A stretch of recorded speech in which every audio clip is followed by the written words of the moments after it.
আজ আমি অনেক দিন পরে তোমাদের সাথে একটা ভিডিও শেয়ার করতে চলে এসেছি, যেখানে আমি তোমাদের সাথে একটা পিড়ির ওপরে কলকা ডিজাইন করা শেয়ার করব। আজ এই ভিডিওটা শেয়ার করার সাথে সাথে তোমাদের সাথে কিছু কথাও শেয়ার করব বলে ভেবেছি। তো দেখো, একদম দুটো নতুন পিড়ি আমার হাতে চলে এসছে।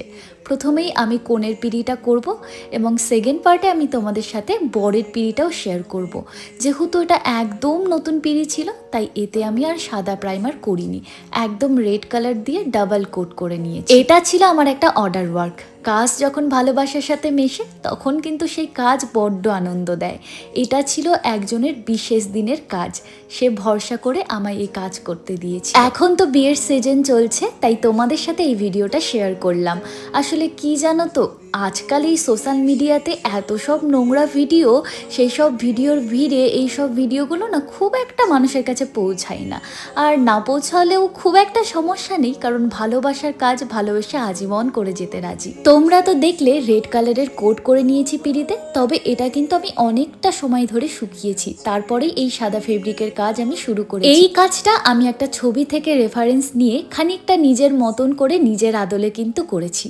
ফেব্রিকের সাথে জল মেশাবার খুব একটা প্রয়োজন নেই।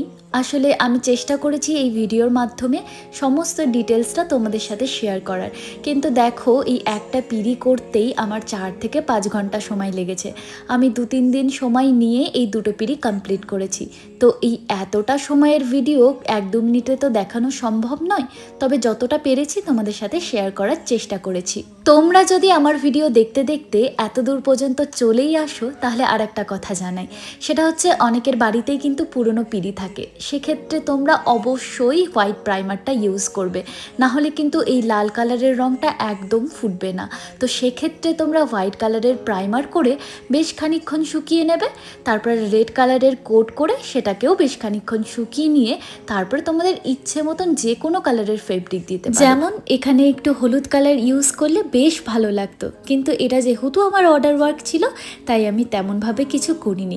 চলো এবার তোমাদের সাথে সেকেন্ড পার্টটা, মানে যেখানে বরের পিড়ি, সেটা শেয়ার করি। যেহেতু আমি কোণের পিড়িতে একটা মুকুট এঁকেছিলাম, তাই বরের যে পিড়িটা সেটাতে আমি একটা টোপর আঁকার চেষ্টা করেছি।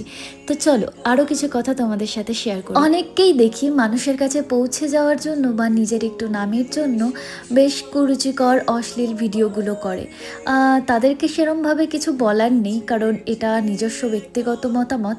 তবে আমার মনে হয় যে তোমার যদি নিজস্ব কোনো প্রতিভা থাকে, গুণ থাকে, তাহলে একটু সময় লাগলেও সেটা ঠিক মানুষের কাছে পৌঁছে যায়। আসলে আমরা এটা কখনো ভেবে দেখি না, যারা এইসব বাজে ভিডিওগুলো বানায় এবং ভিউসের জন্যই অবভিয়াসলি বানায়, এই ভিউসগুলো কিন্তু আমরাই তাদের কোনো না কোনোভাবে দিই।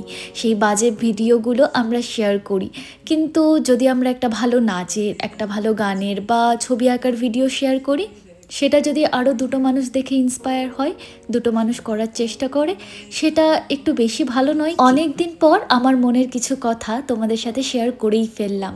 যাকগে, আমি তো এইদিকে দুটো পিড়ি তোমাদের সাথে আঁকা শেয়ার করলাম। তোমাদের ভালো লাগলে তোমরাও কিন্তু এমন কাজ অর্ডার করতে পারো, আমি ডেসক্রিপশনে আমার সমস্ত ডিটেলস দিয়ে দেবো। আর অবশ্যই জানিও আমার এই কাজটা তোমাদের ঠিক কেমন লাগলো।